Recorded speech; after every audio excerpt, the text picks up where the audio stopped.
Nih sudah berdatangan yang makasih. Sebentar kita lanjut lagi karena kita masih ada dua yang akan menyoroti tapi ini aspek lain.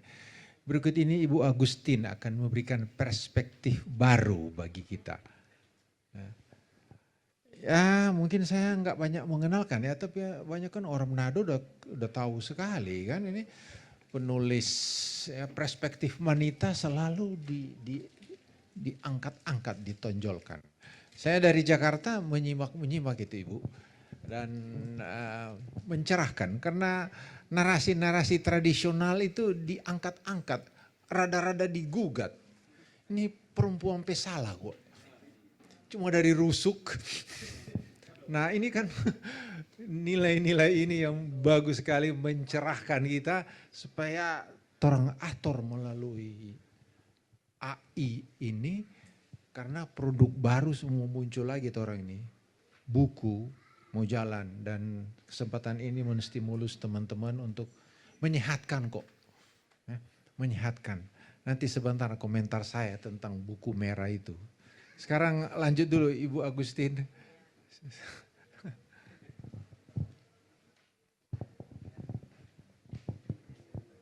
Selamat Bakudapa, selamat Hari Basar. Mar kalau Pendeta Ruru bukan bilang selamat Hari Basar. Selamat Har Basar. Har Basar itu bukan Hari Basar. Apalagi bilang Hari Besar, salah. Selamat Har Basar. Itu. Selamat Har Basar buat orang semua, selamat Bakudapa. Dan ini kali kedua saya berada di sini seperti ini. Tahun lalu Kang, orang ada berdiskusi sini dengan beberapa teman. Nah, apa yang akan saya sampaikan ini sesuatu yang lain sekali dari yang dua tadi. Oh, memang mesti berpikir luar biasa Kang tuh tadi. Ini gampang-gampang, senang-senang jotorang. Dan itu bagian dari tadi tuh bilang pelesir. Dan torang perlu, torang hati dan pikiran ini pelesir. Jangan selalu serius tuh. Begitu. Jadi ini salah satu cara untuk merawat yang torang bilang holisitas atau kehidupan yang holistik. Ya, kita kira begitu. Nah saya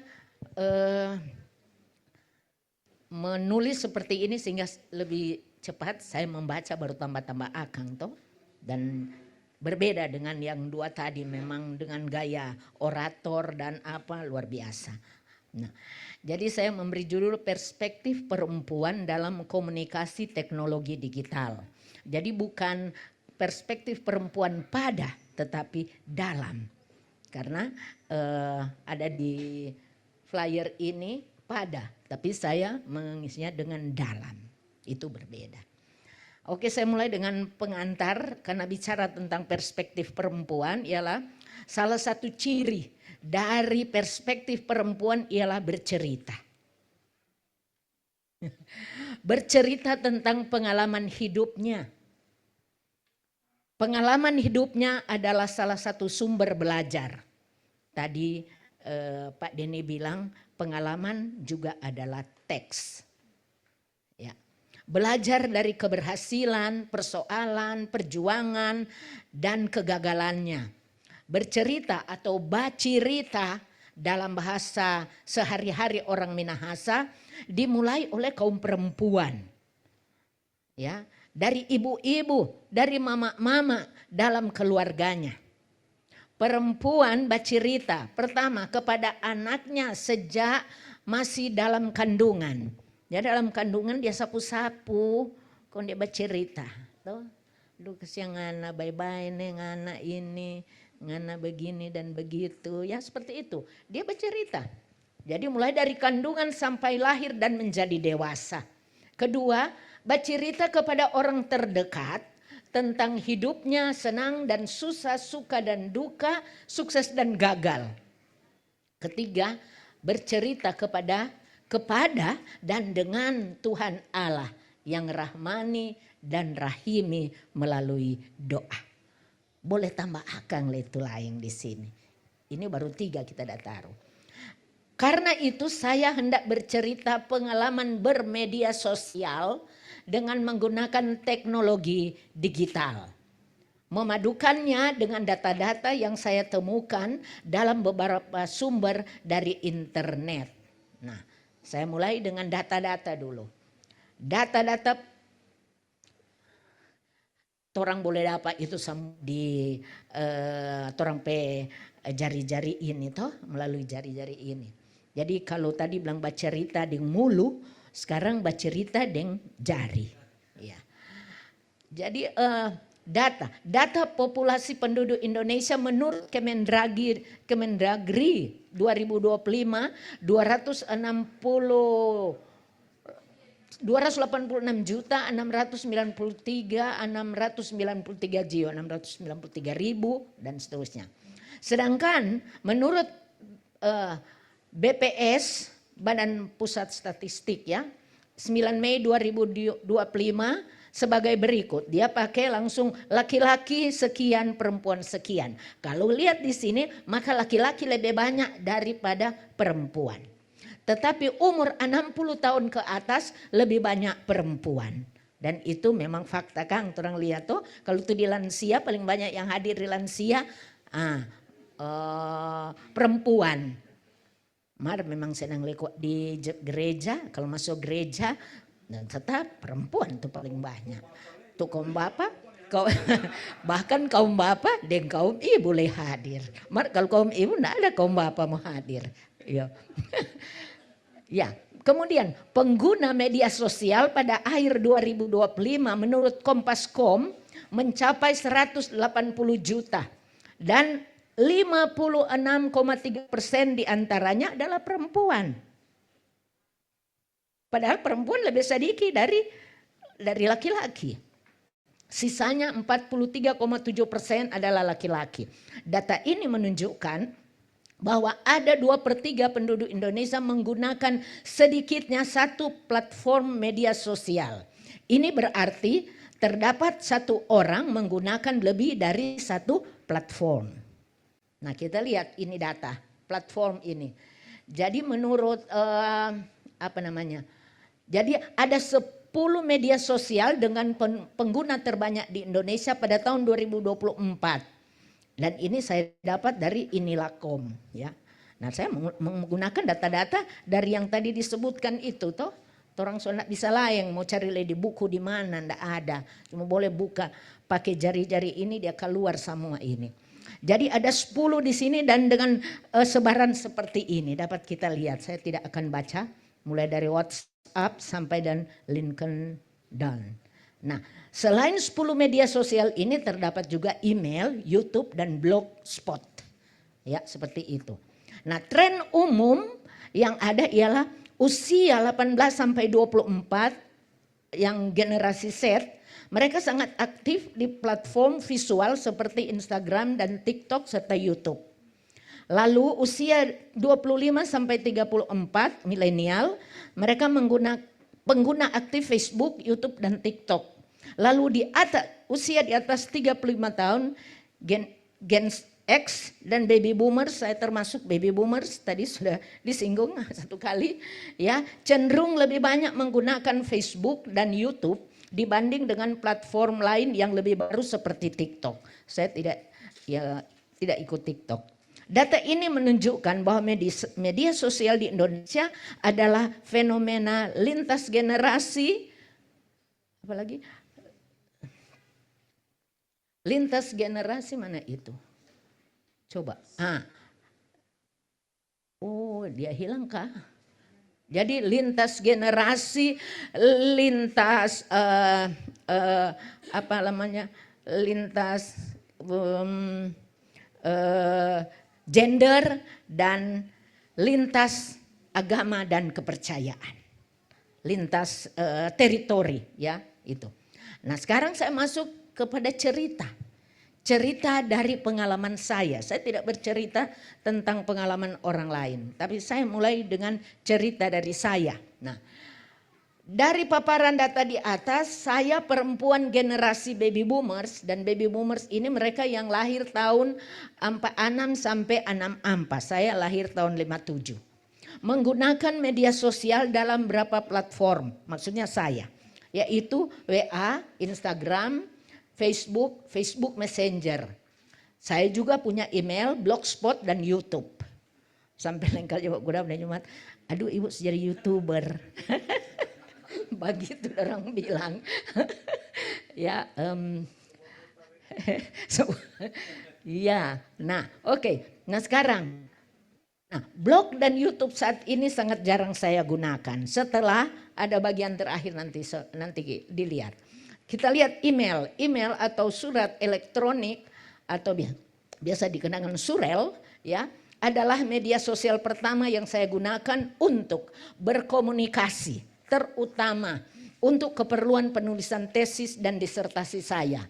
Sebab pada waktu saya menulis tesis tahun 80-an dan disertasi tahun 2000-an, pembimbing saya berada di Australia.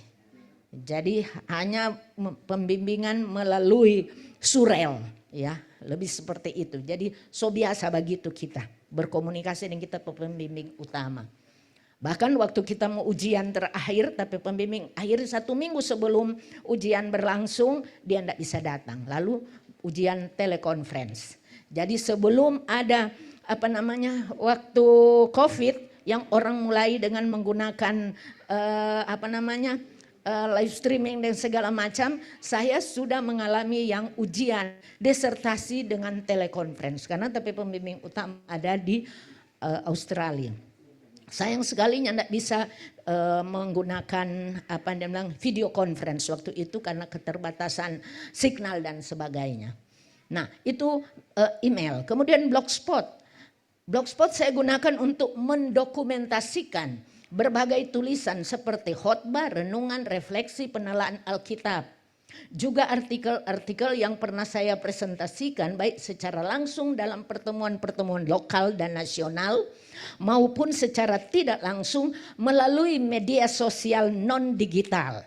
Ya, karena kita di era waktu mulai kita rajin batulis memang yang masih non-digital, yaitu koran. So segala kemana Pos lah, Tribun lah, dengan segala tuh koran-koran lain ada di situ. Kita kasih masuk, kita tulisan. Dan majalah dan juga jurnal. Nah, dalam kesempatan ini saya berbagi perspektif berbagi perspektif dengan para sahabat. Jadi begitu. Kemudian WhatsApp, Facebook Messenger, Instagram saya gunakan untuk berkomunikasi dengan keluarga dan para sahabat baik yang dekat maupun yang jauh. Untuk bertegur sapa dan untuk merawat kekeluargaan dan persahabatan lintas teritorial, lintas generasi, lintas agama dan kepercayaan. Lalu ada DP khusus toh. WhatsApp lebih banyak saya gunakan untuk berdiskusi dan berkonsultasi dengan para sahabat yang sedang menulis skripsi, tesis, ataupun disertasi ataupun artikel. Jadi baik mereka yang bukan mahasiswa saya, bahkan ada yang dari Jakarta, ada yang dari Surabaya, jadi melalui dari Malang ya. Karena saya menjadi salah seorang dosen di salah satu sekolah di Malang. Khusus untuk S3 ya. Jadi caranya dengan menggunakan WhatsApp. Jadi WhatsApp ini untuk hal itu. Demikian juga untuk keperluan saya, keperluan saya untuk mendapatkan informasi penting dalam rangka penulisan artikel tertentu. Jadi saya harus bertanya kepada beberapa kawan melalui WhatsApp. Tolong bantu kita begini, ada data begini, itu yang saya gunakan. Lalu kemudian Facebook. Facebook paling banyak saya gunakan dan ini setiap hari. Kalau Anda menjadi teman dalam Facebook, Anda bisa melihat aktivitas saya di Facebook. Paling banyak yang saya posting ialah berkaitan dengan kegiatan saya. 1. Mengikuti dan atau memimpin ibadah minggu di rumah gereja, di kolom, di komisi kaum ibu, di komisi kaum bapak, di komisi remaja, di komisi pemuda, di kelompok pelayanan lansia. Kegiatan ibadah-ibadah ini Saya dan ya ini informasi saya sebagai seorang penyuluh agama Kristen non PNS Kota Tomohon sekaligus berkesempatan memberikan penyuluhan. Jadi syukur menjadi penyuluh agama Kristen non PNS Kota Tomohon. Yang kedua, ya merawat bunga di halaman rumah dan tanaman di kebun. Itu kegiatan yang saya posting ya. Jadi bagaimana merawat bunga di halaman, bagaimana tanaman di kebun, ya. Kemudian yang ketiga, berolahraga, jalan-jalan sendiri, berdua, berkelompok, serta senam jantung sehat. Ada kaitan dengan buku yang ditulis oleh Dr. Magi, yaitu Jembatan Perubahan Hidup Sehat, Jantung Kuat, Hidup Bermakna. Dan itu yang tadi bilang dalam kegiatan jantung sehat, jalan-jalan dan dimulai dengan kegiatan berolahraga jantung sehat, itu kami lakukan dalam kelompok Prolanis. Saya kira juga banyak yang melakukan itu, bukan cuma saya dan teman kelompok Prolanis, karena saya termasuk ada penyakit darting. Nah, jadi masuk masuk di grup Prolanis Dr. Mika Rumambi di Tomohon. Nah, orang ada kegiatan tiap hari Sabtu, yaitu orang senam jantung sehat. Mulai dengan berdoa, baru ada pemanasan dulu, baru latihan inti, kemudian pendinginan, baru diakhiri dengan bataria. Jantung sehat, jantung sehat, jantung sehat. Baru berdoa, tutup. Itu yang dilakukan dalam kegiatan di Prolanis. Dan itu juga saya share di dalam Facebook. Nah, jadi berolahraga dan sana. Kemudian kita lihat e-book. Oke, saya punya e-book. Ya, maksudnya begitu. Beberapa karya tulis yang diterbitkan sejak tahun 2022 telah tersedia dalam versi digital. Jadi ada buku yang memang buku cetak, tapi ada yang versi digital. Hal ini bermanfaat untuk dikirim kepada para sahabat yang berada di luar daerah dan luar negeri dengan cepat dan biaya murah, bahkan tanpa bayar alias persen. Jadi cuma orang tentu dapat persen ya. Buku-buku tersebut ini dia contoh. Jadi ada 4 buku yang terbit 2022 sampai 2024, ada versi digitalnya.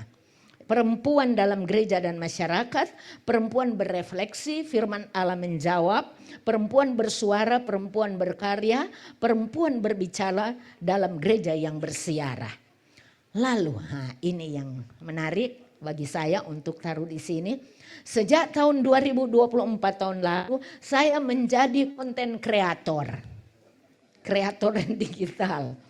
Itu pun karena baku dapat yang satu ibu muda, kita suka lihat dia postingan-postingan bunga, bagus-bagus. Dia bilang, Bu, kita bilang Pak ibu muda itu, kita suka jali ibu bunga-bunga, bagus.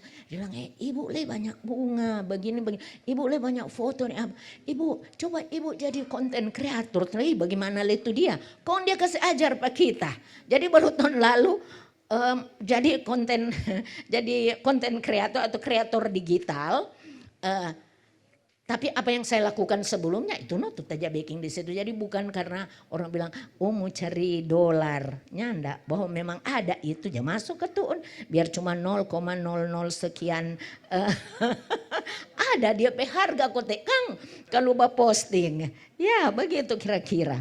Nah, dalam kesempatan ini selain memposting foto-foto dan video seperti saya posting dalam Facebook kegiatan 1 sampai 3 di atas, juga narasi singkat berkaitan dengan situasi terkini dan merepost perspektif berkaitan dengan masalah sosial keagamaan. Lebih khusus masalah yang dialami oleh perempuan. Dalam kesempatan ini maka perspektif feminis saya bagikan. Ya. Dan ini karena saya jadi konten kreator, jadi kalau di situ ada tuh dashboard Kang tuh di Facebook itu. Ada toh, ini yang ada Iko yang jadi konten kreator dia tahu itu. Dari dashboard itu saya mengetahui bahwa para sahabat yang mengikuti konten saya sebagai berikut. Coba lihat. Yang berdasarkan umur 45 sampai 54 28,4%. 35 sampai 44 tahun 23%. 25 sampai 34 tahun 19,9%. Lainnya 29%. Jadi nyanda cuma yang tua-tua, nyanda ada tua sekali di sini. Tuh. Nah, kedua, berdasarkan gender. Perempuan 71%, laki-laki 29%. Jadi bukan cuma perempuan, ada laki-laki ikut Iko. Lalu jangkauan global. Nah, ini tuh menarik. Jangkauan global Indonesia, Amerika, ada presentasinya sini. Terus ya, Australia, Jepang, Jerman, Malaysia dan lainnya. Lainnya ini yang 2,2% itu antara lain Norwegia, Swiss, Thailand, Belanda. Ya. Titik 1, 2, 3 di atas adalah data 21 Desember 2025 waktu orang ada baking bacerita daring. Ya, di situ kong baku dapat dengan Pak Valen Lumowa, saya bilang, basudaraku orang kita pe papa pe nama Lumowa. Kong baku tahu, betul dari Tata Aran. Ya basudara tuh, basudaraku tundua. Matong udah baku dapat basudara lebih dulu di bacerita daring. Nah, coba lihat itu tuh. Nah, jadi ini data 21 Desember ya. Artinya setiap hari berubah sesuai dengan konten yang saya posting. Dia akan berubah itu. Itu dia data-data itu. Kesimpulan ialah bercerita dalam platform digital bermanfaat untuk 1. Berbagi pengetahuan, pendapat, pandangan, perspektif. 2. Berbagi pengalaman hidup dan karya abdi sehari-hari. 3. Berbagi inspirasi. 4. Saling sapa dan berbagi dengan sobat FB hal-hal yang positif. 5. Merawat dan membangun kekeluargaan, persahabatan, pertemanan terutama dengan mereka yang tidak dapat dijangkau dengan tatap muka fisik. Kita mesti makan tatap muka fisik karena waktu diskusi tanggal 21 Desember yang lalu waktu kita bilang ada Facebook kemudian face to face. Kong Pak ndak ada Kang Pak ahli komunikasi ini Pak Philip Reger bilang itu Facebook itu tetap muka. Konta bilang kalau begitu kita merubah. Nyana cuma tetap muka begitu, mar tetap muka fisik. Toh, jadi ada Facebook dan ada tatap muka fisik seperti. Dan ini yang kita bilang toh tetap muka fisik, orang boleh baku kasih tangan. Kalau di Facebook ada Pak Valen ada sekarang jawabanku belum toh. Kita bilang belum, jangan kaget-kaget berikut ada. Orang tuh yang tahu. Jadi seperti jabat tangan, tepuk pundak, hai, apa kabar bro, apa kabar sis, begitu. Besti, nah bahkan bisa berpelukan ala teletabis di dunia nyata. Iya Kang, itu. Lah, nah sekarang saya datang kepada refleksi teologis dalam konteks budaya Minahasa. Semua berakhir kok ini. 1. Bercerita dalam ruang publik dengan menggunakan teknologi digital adalah perkembangan kemajuan iptek sebagai karunia Tuhan bagi manusia dan dunia ini. Toh, demikian ini komunikasi antar manusia dengan alam seperti sentuh bumi dengan menanam dan merawat keindahan lingkungan merupakan amanat Sang Ilahi. Dia yang transenden menjadi imanen. Dia yang mencipta langit, bumi, laut, benda-benda di angkasa dan manusia pada mulanya baik adanya. Bacerita daring dan luring adalah cara berkomunikasi untuk merawat kehidupan yang berimbang, kehidupan holistik. Kedua, perempuan yang dalam cerita penciptaan Tuhan Allah dimulai dengan sosok Hawa. Hawa Dialah yang menjadi ibu dari semua yang hidup. Kejadian 3 ayat 20.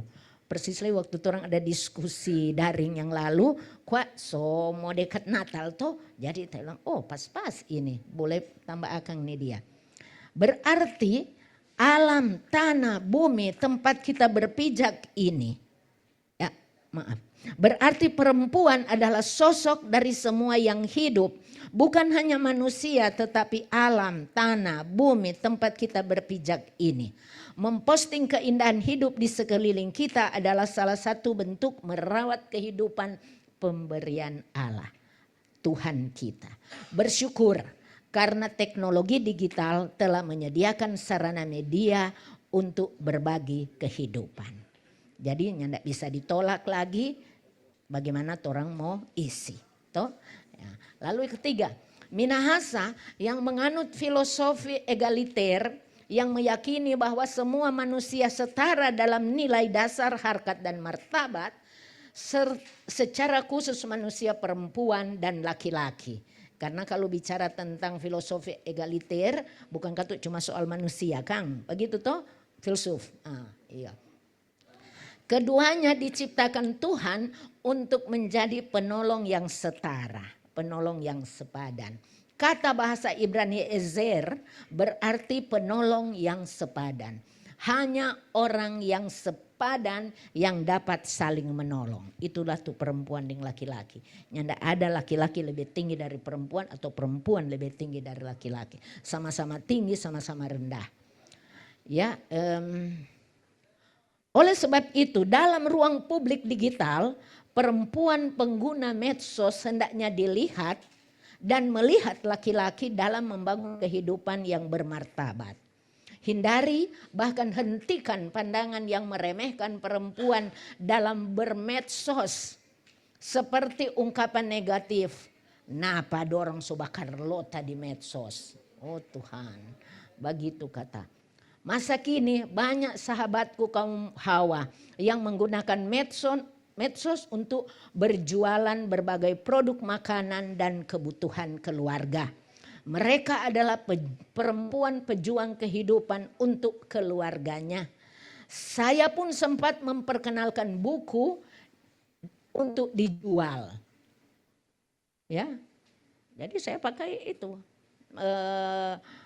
medsos toh. Dan juga apa? Ada yang so tahu tuh sini. Juga jual rica online. Karena bakobong, iyo. Jadi so posting tuh gambar rica, kon dia bilang siapa cepat dia dapat. Terbatas, persediaan terbatas. Nak lama orang so bilang, pendeta kita ya 1 kilo, kita pendeta 2 kilo nih begitu-begitu. Mari datang ambil bukan saja antar. Nah, seperti itu. Oh, Pak Denny pe istri so pernah babli itu, babli bukan persen tuh, ya. Bahwa ada perempuan yang status FB-nya yang bernada negatif adalah fakta, toh, iyo. Tetapi itu tidak hanya dilakukan oleh kaum perempuan. Sehingga jangan ulang mulu Carlota. Waktu di diskusi daring tuh hari kita bilang ada tuh kalau bapak-bapak kata dong bilang pramuka. Bilang, apa liku waktu pramukanya dia? Kalau dong bilang pramuka itu ada yang tahu? Pria mulu Carlota. Yang kelima. Dan ini yang terakhir. Lukas 2 ayat 14. Kemuliaan bagi Allah di tempat yang maha tinggi dan damai sejahtera di bumi di antara manusia yang berkenan kepadanya. Ada 3 berita komunikatif dalam nyanyian malaikat dan bala tentara sorga atas kelahiran Yesus di Bethlehem. Yaitu Allah di tempat yang maha tinggi, tanah dan manusia. Saya teringat nyanyian kita, Tau Minahasa. Amo itu. Sorong. Oke, lanjut. Apa ndek itu kalau bilang Tau Minahasa bilang. Opo wananatas Opo wananat. Ada dia syair di situ tuh, kuramo kalalei un langit, tentumo kalalei un tanah. Kuramo kalalei un tanah, tentumo kalalei ta into. Pendeta Ruru menerjemahkan begini, sebagaimana agungnya langit, demikian pula agungnya tanah. Sebagaimana agungnya tanah, demikian pula agungnya manusia.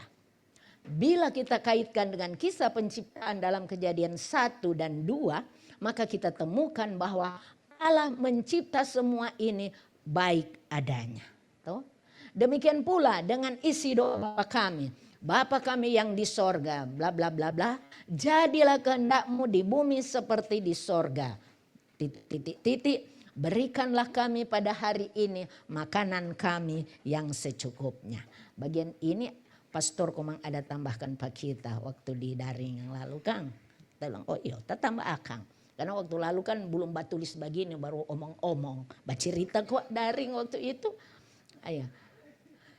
Jadi teknologi digital dengan berbagai platform medsos kiranya diisi pokok kehidupan yang dimulai dengan Allah.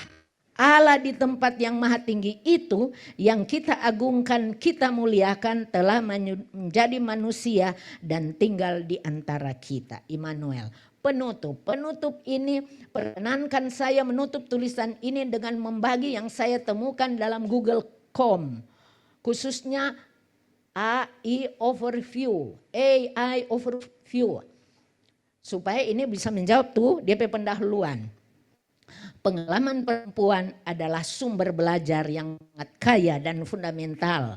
Mencakup peran transformatif dalam keluarga sebagai pendidik utama anak, kekuatan dalam mengatasi tantangan hidup seperti penyakit dan kesulitan ekonomi, menjadi kekuatan dan kebijaksanaan serta kontribusi nyata dalam masyarakat melalui kepemimpinan, pemberdayaan dan pengembangan komunitas. Seringkali dimulai dari hal kecil dan berpotensi mengubah persepsi sosial. Pengalaman ini bukan hanya narasi pinggiran, tapi menjadi pengetahuan kritis yang memperkaya pemahaman tentang kehidupan, ketahanan,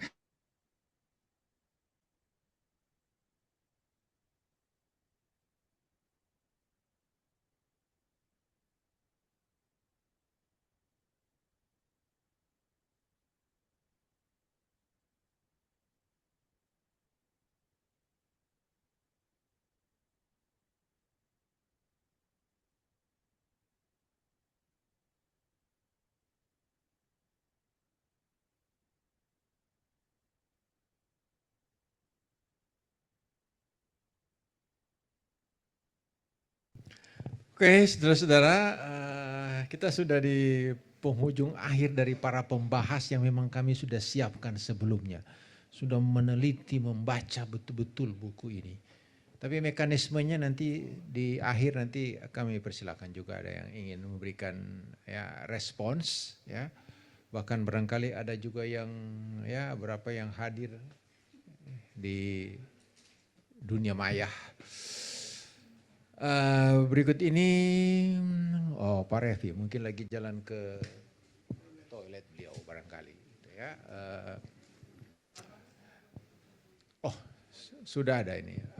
Ini bukan main Juliet ini ya, pramuka tapi sudah dihadang dulu untuk bawa foto. Saya tidak juga banyak komen banyak, kita langsung beri kesempatan ya ke Pak Revi. Revi Tanot sudah lebih banyak dikenal, beliau mantan